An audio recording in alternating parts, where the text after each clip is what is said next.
할렐루야. 오늘 말씀 요한복음 16장 7절에서 15절까지 말씀입니다. 제목은 진리의 성령, 진리의 성령. 지난주 우리는 보혜사에 대한 얘기했죠. 다른 보혜사, 예수님께서 보혜사이시고 또 다른 보혜사 성령에 대한 이야기를 했습니다. 성령님은 예수님을 대신하는 보혜사라고 성경은 분명히 말씀하고 있습니다. 우리의 아픔을, 우리의 슬픔을, 우리의 기쁨을, 고민을 우리가 살아가면서 부딪히는 모든 상황에서 우리에게 조언하시고 우리의 길을 올바른 길로 인도하시는 분임을 성경은 이야기하고 있습니다. 그러니까 우리가 날마다 이 성령의 인도하심 가운데 살아야 신앙이 성장한다는 거죠. 성령님을 떠나서는 하나님의 뜻을 알 수 없고 성령의 인도하심이 없다면 하나님이 원하시는 삶의 방향을 깨달을 수 없기 때문에 자, 그런데요, 간혹 성도님들 중에 성령이 아닌 다른 무엇이 우리를 성장할 수 있다라고 생각하는 분들도 있는 것 같습니다. 만물 안에 생명을 불어넣고 그것이 살아있음을 이루시는 분이 바로 성령님이라고 말씀하고 있는데 그것이 잘 믿어지지 않는 거죠. 현실적으로 봤을 때 이 돈이 있어야 되지 않나 이런 생각을 많이 하게 되죠. 부모의 사랑으로 자녀들이 성장합니다 라고 말을 하면 수긍을 하는 것 같은데 정작 마음 한 구석에는 무슨 소리야? 사랑보다 더 필요한 것은 돈이다 라고 생각하는 마음이 여전히 우리 마음에서 떠나지 않고 있는 거죠. 여러분, 태어난 지 한 6개월 정도 된 갓난아이가 있다고 생각해 보십시다. 자, 갓난아이가 6개월 정도밖에 안 됐어요.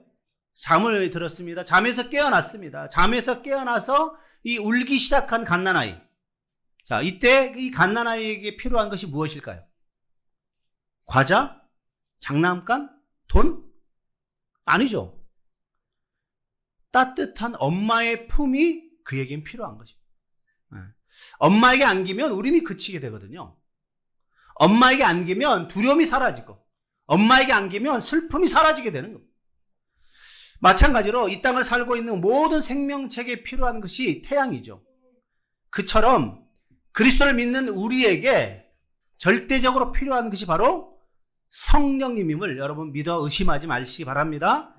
성령이 없다면 믿는 그리스도인은 올바른 삶을 살아갈 수가 없는 것이죠. 고린도전서 2장 이렇게 말합니다. 오직 하나님의 성령으로 이것을 우리에게 보이셨으니 성령은 모든 것 곧 하나님의 깊은 것까지도 통달하시느니라. 그럼에도 불구하고 성령님은요 결코 자기의 것을 자랑하거나 드러내지 않습니다. 사람들에게 드러내실 때는 반드시 예수님의 것을 받아서 우리에게 가져다 주시는 거죠. 그러니 예수님은 하나님의 것을 받아서 우리에게 오셨고 이제 성령은 예수님의 것을 받아서 지금 우리 안에서 일하고 계시다는 거죠. 그러니 결국 신앙의 삶이란 하나님 아버지를 통해서 예수님께 주어진 것이 예수님을 통해서 성령님께 주어졌고 성령님을 통해서 저와 여러분에게 주어진 삶을 살아가는 것. 할렐루야. 이것이 신앙의 삶이라는 것을 말하고 있는 것입니다. 그러니까 이 교회 공동체라는 것이 무엇이냐? 이것은 하나님께로부터 주어진 것을 예수님께서 받으셨고 예수님께서 주어진 것이 성령님을 통해서 오늘 우리에게 들려지고 보여지고 알려지는 것. 그러니까 이 교회 공동체는 가둬놓는 장소가 아니라 하나님으로부터 우리에게 주어진 것을 믿지 않는 사람들에게 흘려보내게 하는 장소. 할렐루야. 이것이 바로 교회 공동체거든요. 그러니까 받은 은혜를 나누는 장소가 바로 교회 공동체라는 거예요. 그래서 교회 공동체가 되는 것이 그렇게 중요함을 성경은 이야기하고 있습니다. 자, 7절에서 11절 말씀을 우리 같이 읽습니다. 7절에서 11절입니다.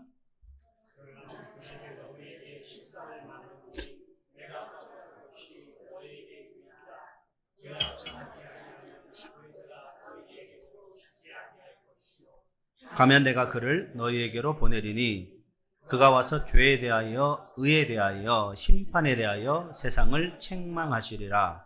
죄에 대하여라 함은 그들이 나를 믿지 아니하며 의에 대하여라 함은 내가 아버지께로 가니 너희가 다시 나를 보지 못하며 심판에 대하여라 함은 이 세상 임금이 심판을 받았음이라. 아멘. 자, 7절 말씀 보니까 내가 떠나가는 것이 너희에게 유익하다라고 말씀합니다. 내가 떠나는 것이, 예수님이 떠나는 것이 제자들에게 유익하다는 거예요. 제자들은 예수님과 늘 함께 머물기를 원했죠. 함께 있기를 원했습니다. 어렵고 힘들 때마다 예수님께서 다 해결해 주셨고, 예수님께 근심 걱정을 토로하면 다 해결해 주셨기에 예수님과 함께 있는 것이 그들은 기쁨이었거든요. 즐거움이었거든요.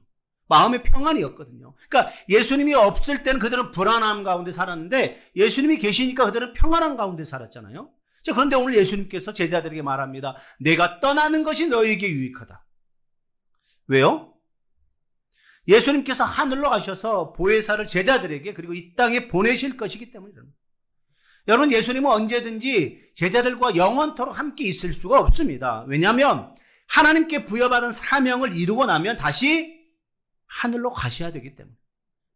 그래서 이 땅에 남겨질 제자들을 위로하기 위해서 미봉책으로 내가 떠나는 것이 유익하다 이렇게 말씀하신 것이 아닙니다. 이 예수님의 말씀은 분명한 사실인 거죠. 예수님이 떠나야만 제자들에게 오늘 우리에게 유익이라는 거죠. 왜요? 예수님 대신 보혜사인 성령을 이 땅 가운데 보내주시기 때문에. 자, 사도행전 2장 보면 오순절 마가다락방에서 보혜사이신 성령께서 임하게 됩니다. 성경을 자세히 보면요, 강하고 급한 바람과 같은 기운이 그들 가운데 가득했다 그러는데 각 사람 위에 임하였다라고 말합니다. 성령께서 각 사람 한 사람에게 임하였다는 거예요. 자, 그러자 그들은 이전과는 전혀 다른 삶의 모습을 보이게 됩니다. 그들의 헌신은요, 이전과는 달랐습니다. 그들의 충성은 이전과 달랐습니다. 성령이 임하자 그들은 권능을 부여받게 되고 효과적으로 복음을 전하게 됩니다. 그들이 가는 곳마다 하나님이 함께 하시는 증거가 뒤따라 나가게 되는 거죠. 예수님이 하셨던 놀라운 일들을 제자들이 감당하게 되는 거예요. 사도행전 3장에 보면 그 첫 번째 사건이 나타납니다.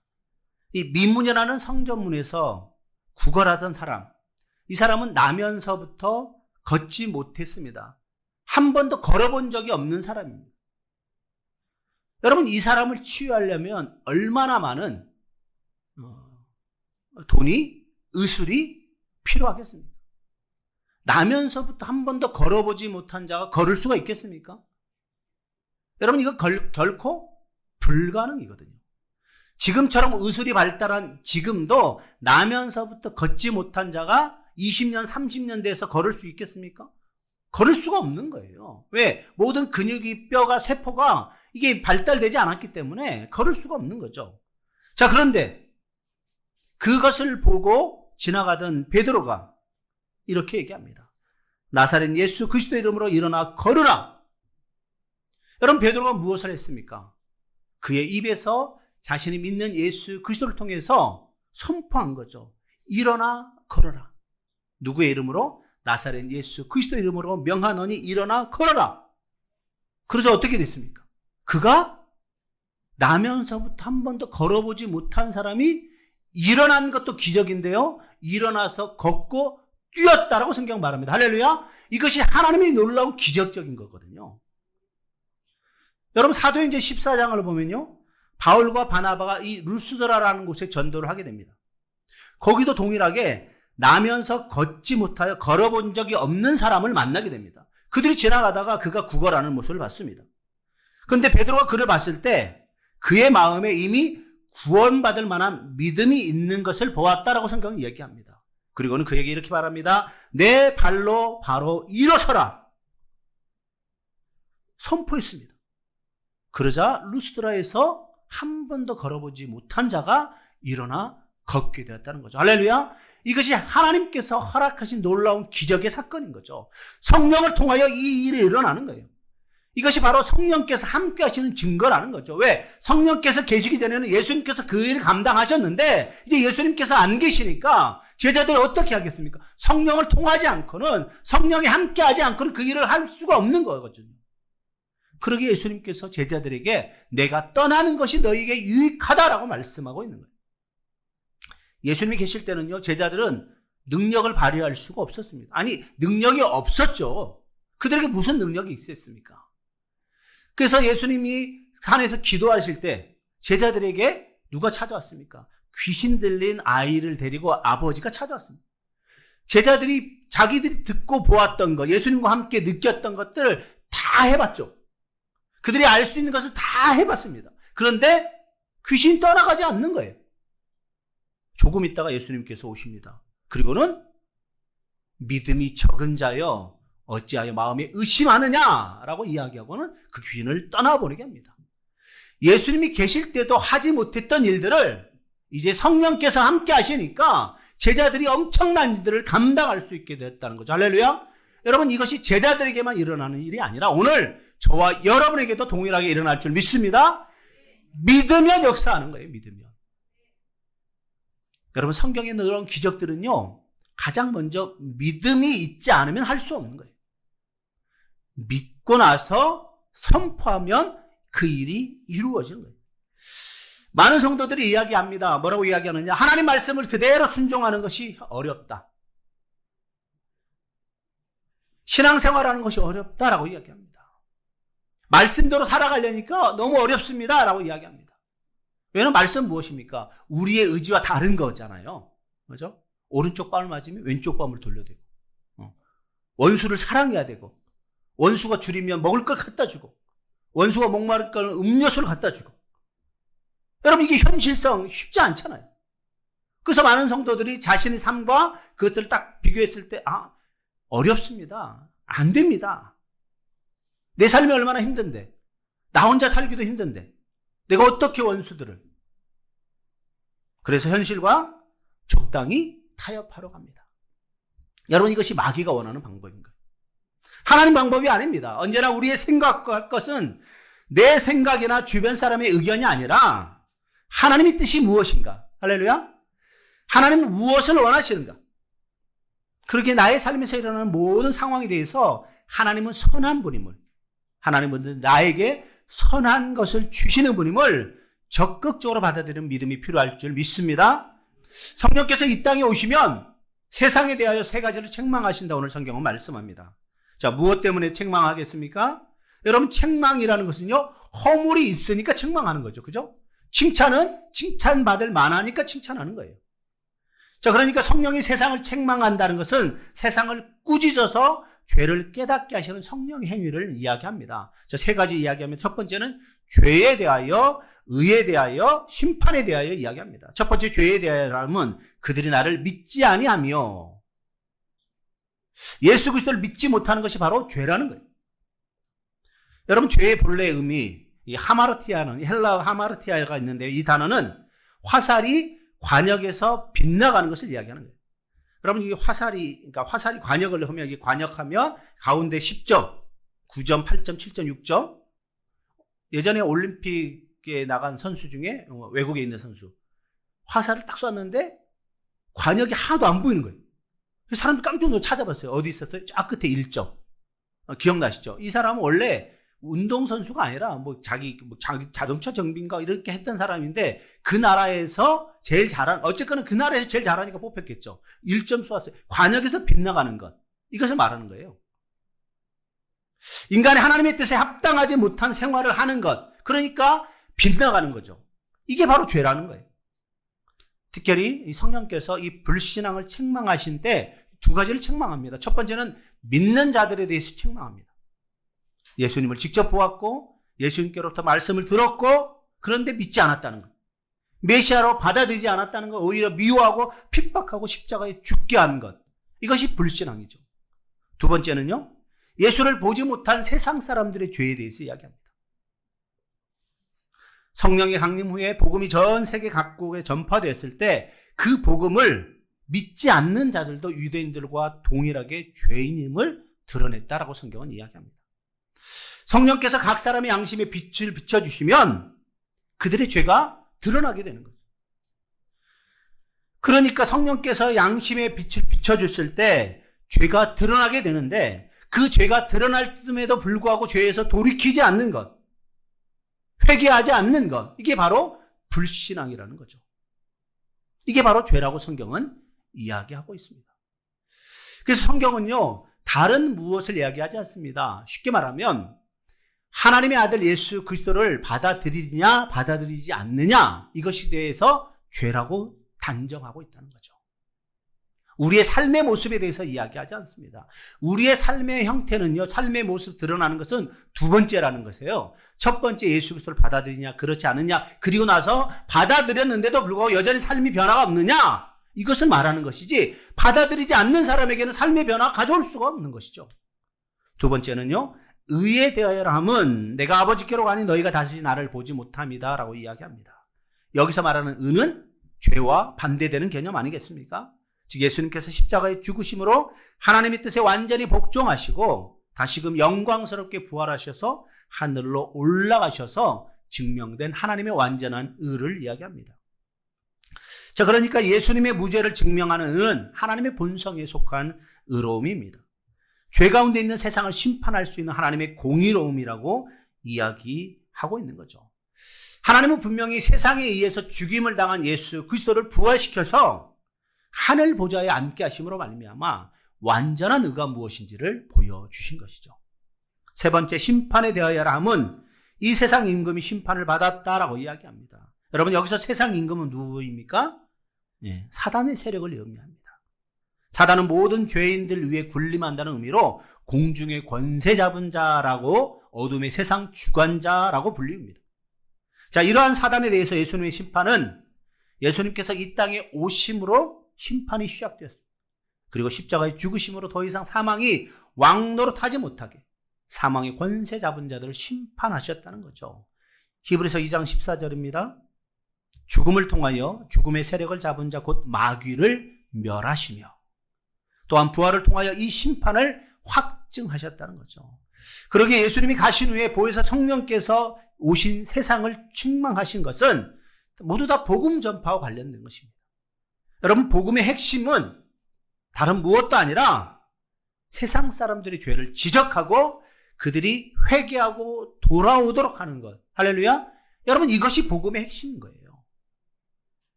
자, 12절 13절 말씀을 같이 읽습니다. 12절 13절입니다. 내가 아직도 너희에게 이를 것이 많으나 지금은 너희가 감당하지 못하리라.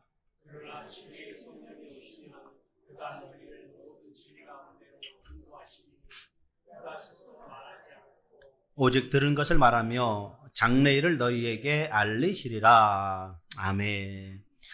내가 아직도 너희에게 이를 것이 많다. 그러나 아직 말할 수 없다. 성령께서 대신 말할 것이다. 이렇게 예수님이 이야기합니다. 왜냐? 지금은 너희가 감당하지 못하기 때문에. 아무리 필요하고 귀하고 값진 것이라고 할지라도 그것을 받아들일 만한 그릇이 되지 않으면 이야기해도 듣지가 않죠. 들리지가 않습니다. 쉽게 말하면 이거예요. 저 엄마의 젖을 먹고 살아야 되는 아이에게 이 아이가 너무 사랑스럽다고 여러분이 먹고 있는 맛있는 돼지갈비를, 제육볶음을 줄 수 없잖아요. 만약에 그것을 주면 어떻게 됩니까? 씹거나 소화시킬 수 없는 능력이 없기 때문에 반드시 탈이 날 수밖에 없는 거예요.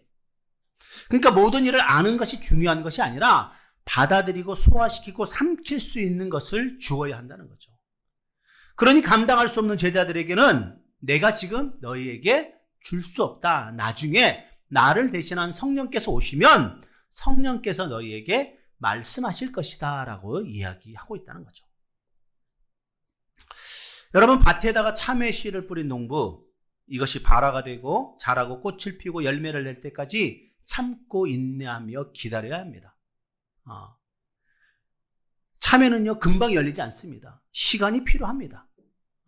기다림이 인내의 시간이 필요한 거죠. 성도의 영적 성숙에도 똑같은 원리가 적용됩니다. 성도들이 교회에 출석하면 저절로 신앙인이 되지 않습니다. 교육이 필요하고 훈련이 필요합니다. 어떤 사람은요 믿은 지 오래됐음에도 여전히 미성숙한 신앙의 모습을 보일 수 있습니다. 그러니까 오래 다녔는데 미성숙하니까 이런 사람들 때문에 교회가 분란이 일어나고 크고 작은 문제가 발생될 수 있다는 거예요. 그러면 어떻게 하면 우리가 성숙할 수 있는가? 날마다 말씀을 통해서 자신을 살펴봐야 되는 거죠. 자신의 삶을 돌아봐야 되는 거죠. 그렇지 않으면 영적 성장은 기대할 수가 없는 것입니다. 여러분, 우리가 신앙으로 성장하려면 가장 기본적으로 해야 될 것도 있습니다. 이것은 꼭 해야 되는 거예요. 하나님의 말씀을 읽고 듣고 묵상하는 것. 할렐루야. 여러분 이것이 필요한 거예요. 이것 없이는요 성장할 수가 없어요. 여러분 아이들이 성장으로 육체적으로 성장하려면 그죠? 아침을 먹고 점심을 먹고 저녁을 먹고 중간에 간식도 먹고 운동하고 이렇게 육체에 필요한 것들을 충분히 공급해야 걔가 성장할 수 있어요. 그런데 하루에 한 끼도 제대로 못 먹는 애가 육체적으로 건강하게 성장할 수 있습니까? 성장할 수 없는 거죠. 성장을 기대할 수 없습니다. 마찬가지로 영적 성장도 동일합니다. 하나님의 말씀을 읽고 듣고 묵상하는 이것이 기본이라는 거죠. 그러니까 이렇게 하려면 어떻게 해야 됩니까? 가장 좋은 것은요, 매주일 예배를 드리는 것이고 매일 새벽 예배를 드리는 것입니다. 할 수 있다면 지금 여러분의 밴드를 통해서 우리가 제공되는 말씀을 매일 듣고 그것을 마음에 간직하며 살아가는 것. 할렐루야. 그럴 때 영적인 성장을 이룰 수가 있는 거예요. 주일날만 한 번 와서 예배 드릴 때 말씀 듣고 이것으로 일주일을 버티는 사람들이 있어요? 여러분, 성장이 더딜 수밖에 없습니다. 계속 성장하려면 매일매일 말씀을 읽어야 되는 거죠. 말씀을 들어야 됩니다. 말씀을 묵상해야 됩니다. 오늘 하나님이 나에게 무슨 말씀을 하시는지 그 말씀대로 살겠다라는 결단과 실행이 필요하다는 거죠. 13절 보면요, 성령께서 오셔서 하실 역할에 대해서 두 가지를 말하고 있습니다. 하나는 모든 진리 가운데로 인도하시겠다라는 거예요. 또 다른 하나는 장래일을 너에게 알리겠다라는 것입니다.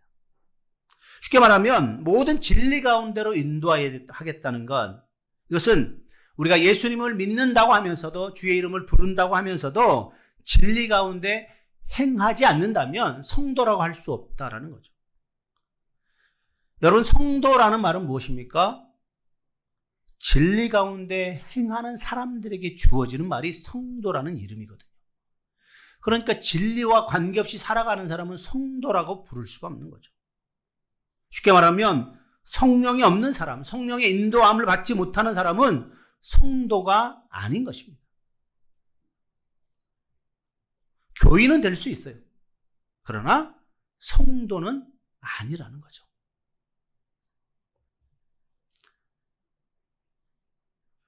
성령이 말하는 것이 무엇입니까? 예수님이 선포했던 말씀에 대해서 단순한 보충 설명을 하시는 분이 성령님이 아닙니다. 하나님께서 계획하셨고 예수님께서 선포하고 실행했었던 이 구속자에게 대한 말씀의 의미를 성령께서 계속해서 우리에게 깨닫게 하고 알 수 있도록 드러내게 하는 사역, 그것을 말씀하는 거죠. 그러니까 성령께서 자의로 말씀하시지 않는 것은 마치 예수님께서 자기 뜻대로 말하지 않는 것과 동일한 거예요. 자, 그러니까 예수님은 아버지의 것을 받아서 내가 너희에게 전한다라고 말씀했잖아요. 성령께서도 마찬가지입니다. 성령도 예수님께서 하신 말씀을 전하는 거예요. 그러니까 쉽게 말하면, 그러니까 이 성령의 가르침이라는 것은 곧 하나님의 가르침인 것이죠. 즉 성령의 말씀은 새로운 계시가 아닙니다. 하나님께 근거한 예수의 권위적인 말씀에 철저하게 의존된 말씀이라는 거죠. 자, 그러니까 이 제자들이 그들의 미래를 보장해 주실 성령을 믿는다면 근심할 필요가 없는 거죠. 여러분, 장래일을 우리가 알 수 있다면 삶의 어려움 가운데서도 피곤하고 지쳐 있어도 낙심하지 않을 수가 있는 것입니다. 그런데 성경은 뭐라고 얘기합니까? 성령께서 우리에게 장래일을 알려주신다라고 말하고 있습니다. 장래일이란 뭘까요? 앞으로 닥칠 미래에 대한 이야기를 말하는 거죠. 여러분, 이것은 사주팔자 관상 점 이런 것과 전혀 다른 것입니다. 성령께서 장래일을 가르쳐 주셨기에 데살로니가 교회 성도들에게 예수님의 재림과 관련돼서 일어날 일련의 사건들에 대해서 바울은 가르쳐 줄 수가 있었습니다. 사도 요한은 성령에 감동해서 이 세상 역사의 진행과 종말에 대해서 보고 들은 바 내용을 그의 계시록에 자세히 기록해 놓았다는 거죠. 자, 이런 모든 것들은 예수님의 부활과 승천 이후에 성령께서 오셔서 알게 해주신 장래일들이라는 거죠. 오늘 성령께서는 저와 여러분에게도 장래일을 알려주셨습니다. 여러분, 그것이 무엇입니까? 여러분, 장래일을 알고 있습니까? 아니면 장래일이 무엇인지 아직도 모르고 있습니까? 여러분, 장래일이 무엇입니까? 내가 이 땅 가운데 하나님을 믿는 믿음으로 잘 생활하고 살다가 이 땅을 떠나게 되면 천국에서 하나님과 영원토록 동행하는 것. 할렐루야! 이것이 장래에 우리에게 주어진 일 아니겠습니까? 자, 그러면 이 장래일이 확실하게 우리에게 보장되려면 우리는 어떻게 살아야 됩니까?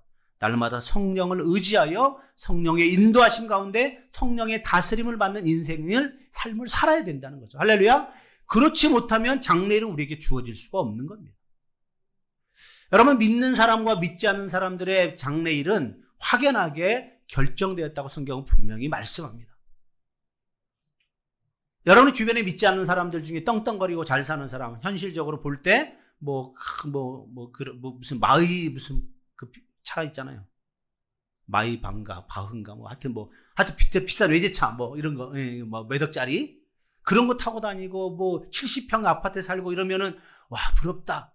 근데, 그가 그러한 삶을 살지라도, 잠시라는 거예요. 그가 예수 그리스도를 믿지 못하면, 하나님과 관계없다면, 그의 잠깐은 행복하고 멋있고, 누린 것 같은데, 그의 마지막은 어딥니까? 지옥이라는 거예요. 그러나 우리가 비록 반지하에 살지라도 하루하루 먹는 거 사는 것이 힘들고 어려울지라도 우리가 예수 그리스도를 믿는 믿음을 끝까지 붙잡고 살아가면 우리가 이 땅 살아가는 이 70년, 80년은 어렵고 힘들지라도 이 땅을 떠나게 되면 영원한 천국에서 하나님과 영원토록 동행하게 되는, 할렐루야, 그러한 인생이 주어진다는 거예요. 여러분, 어떤 인생이 여러분의 인생에 있어서 가장 중요하겠습니까? 어떤 인생이 멋있는 인생이겠습니까? 이 땅에서 살다가 지옥으로 가는 인생이 중요한 게 있습니까? 아니면 이 땅에 살다가 천국으로 가는 인생이 좋은 인생이 되겠습니까? 여러분, 날마다 결정하셔야 됩니다. 날마다 선택하셔야 됩니다. 14절에 15절 말씀을 우리 같이 읽습니다. 그가 내 영광을 나타내리니 내 것을 가지고 너희에게 알리시겠습니다. 무릇 아버지께 있는 것은 다 내 것이라. 그러므로 내가 말하기를 그가 내 것을 가지고 너희에게 알리시리라 하였노라. 아멘.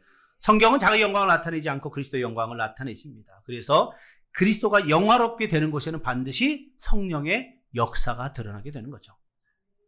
자, 그러나 아무리 성령이라고 말할지라도 그리스도의 영광이 드러나지 않는 곳에는요, 성령이 역사하지 않습니다. 자, 쉽게 말하면 우리가 아무리 분위기가 뜨겁고 찬송하며 막 울고 붉고 그렇게 할지라도, 회개의 눈물을 흘릴지라도 그것이 그리스도의 영광과 관계없다면 그것은 성령의 역사라고 볼 수가 없습니다.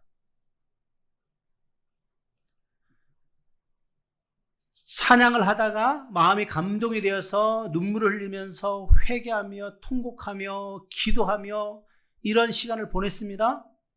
그리고는 그 시간이 딱 끝났어요. 그럼 집으로 돌아갈 때 그것과 전혀 상관없이 웃으면서 막 이야기하면서 예전처럼 남의 뒷담화하고 남을 시기하고 그런 얘기가 나온다면 앞에 했던 모든 것들이 진실되다고 말할 수가 없는 거죠. 외국 사람들이 한국 사람들에 대해서 보면서 이야기할 때 도대체 믿겨지지 않는 것들이 바로 그런 거라고 얘기하는 거예요. 울고불고 통곡하고 기도하고 눈물 콧물 흘리면서 찬양하고 두 손 들고 했는데 끝나자마자 그런 일이 언제 있었나는 듯이 예전으로 돌아가 버리는 거예요. 진실된 마음으로 기도하고 회개하고 자복하고 기도했다면 그 여운이 계속해서 있어야 하는 거죠. 그 여운이 계속해서 끝나자마자 없어지는 것이 아니라 그 여운이 계속해서 하루 이틀 계속해서 가고 말씀 안에 기도하면서 살아가야 돼요. 할렐루야. 그것이 온전한 성령의 인도함을 받는 것 아니겠습니까? 여러분, 우리는요, 성령의 역사와 거짓 역사를 구분할 줄 알아야 됩니다. 기도하고 찬양하고 눈물 콧물 흘리며 성령의 역사고, 그러지 않고 조용히 기도하면 성령의 역사가 아니라는 거예요. 여러분의 마음의 중심이 어디를 향하고 있는가? 여러분의 마음의 중심이 진실함으로 살아가고 있는가? 할렐루야. 그것이 중요함을 여러분은 잊지 마시기 바랍니다. 자, 그렇다면 성령의 인도함을 받는 성도란 어떤 성도를 말할까요? 성령의 인도를 받는 성도. 그것은요, 쉽게 말하면 삶을 통하여 그리스도가 드러나는 것을 말합니다. 나는 감추어지고 그리스도가 보이게 하는 성도를 말합니다. 그러니까 예수의 인격이, 예수의 성품이, 예수의 가치관이, 예수의 정신이 나의 삶을 통하여 보여져야 되는 거죠. 그 사람이 성령의 인도를 받는 성도라는 거예요. 자, 그런데 이런 삶을 살려면 어떻게 됩니까? 단순히 예수를 알아야 합니까? 아니죠. 믿어야 가능한 거예요.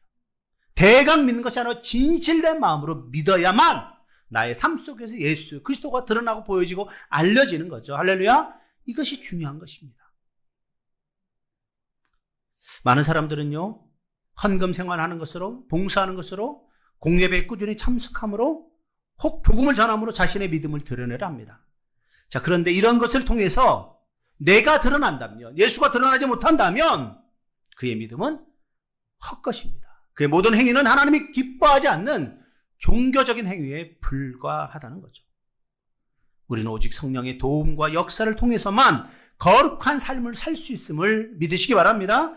성령의 인도를 따르지 않으면 우리는 온전한 삶을 살아갈 수 없는 사람들이랍니다.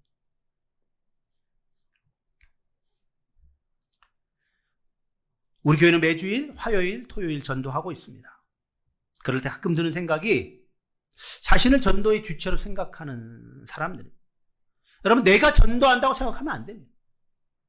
그러면 우리의 생각이 들어갈 수 있거든요. 전도 사역은 인간의 전도가 되어서는 안 됩니다. 하나님의 선교가 되어야 되는 거예요. 쉽게 말하면 우리는 전도의 수단이고 하나님의 구원 사역의 도구에 불과하다는 것을 잊어버리면 안 됩니다. 여러분, 전도의 주체가 누구입니까? 성령이 되셔야 되는 거예요.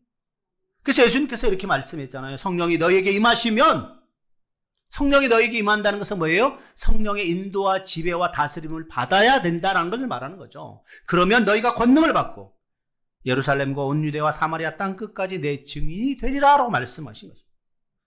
그러니까 항상 이 전도하기 전에 하나님께 맡기고 기도하며 성령의 인도하심 가운데 오늘 이 전도가 이루어지기를 기도해야 되는 거죠. 할렐루야. 이것이 필요한 거예요. 이것이 없이 오늘 내가 너무 기분 좋은데, 오늘 내가 전도할 마음이 나는데, 아니라는 거예요. 여러분, 전도는요, 내 감정에 따라서 하고 싶으면 하고 하기 싫으면 안 하고, 이게 아니라는 거예요. 내 감정과 상관없이 하나님께서 명령하셨기에, 할렐루야, 그 말씀을 받아들이고 해야 되는 거죠. 여러분, 기억해야 될 것은요, 저 여러분은 남을 변화시킬 수 없는 사람들입니다. 아니, 남은커녕 나 자신도 변화가 안 됩니다. 그죠? 그러기에 우리는 하나님의 깊은 것까지도 통찰하시는 성령님의 도우심을 받아야 됩니다. 성령님의 인도하심을 받아야 되는 거예요. 성령님의 다스림을 받아야 되는 거예요. 성령과 더불어 살아가야만 우리는 진실된 그리스도인으로 살아갈 수 있음을 믿으시기 바랍니다. 모든 죄인을 구원시켜 생명에 이르게 하는 하나님의 구원 사역에 저와 여러분이 도구로 사용되어지기를 주님의 이름으로 축원합니다. 이 시간에 함께 기도하기를 원합니다. 진리의 성령께서 우리의 마음을 어떻게 인도하시는지, 나는 과연 성령의 인도하심 가운데 살아가고 있는지, 내 생각과 계획이 앞서고 있지는 않은지, 혹 여전히 아직도 성령의 인도하심 가운데 살아가고 있지 않다면 이 시간 여러분 솔직하게 기도하기 바랍니다. 하나님, 내가 이렇게 살았지만 이제는 온전히 성령의 인도하심과 가르침 가운데 살아가길 원합니다. 나의 마음을 주장하시고 다스려 주시옵소서. 이렇게 우리 한번 그렇게 감사의 고백을 드렸으면 좋겠습니다. 같이 기도하겠습니다. 하나님 아버지, 감사합니다. 주님 찬양합니다. 주님 감사합니다. 성령께서 우리 생각을 다스려 주시고 인도하여 주옵소서. 하나님 말씀 앞에 살고, 하나님 능력 앞에 살고, 성령이여 주옵소서. 하나님 아버지, 하나님의 인도하시고 성령의 인도하시고 하나님 기뻐하는 삶을 온전히 살아갈 수 있도록 주께서 우리 삶을 주장하시 인도하여 주옵소서. 우리 모든 기도를 모아 예수님의 이름으로 기도합니다. 아멘.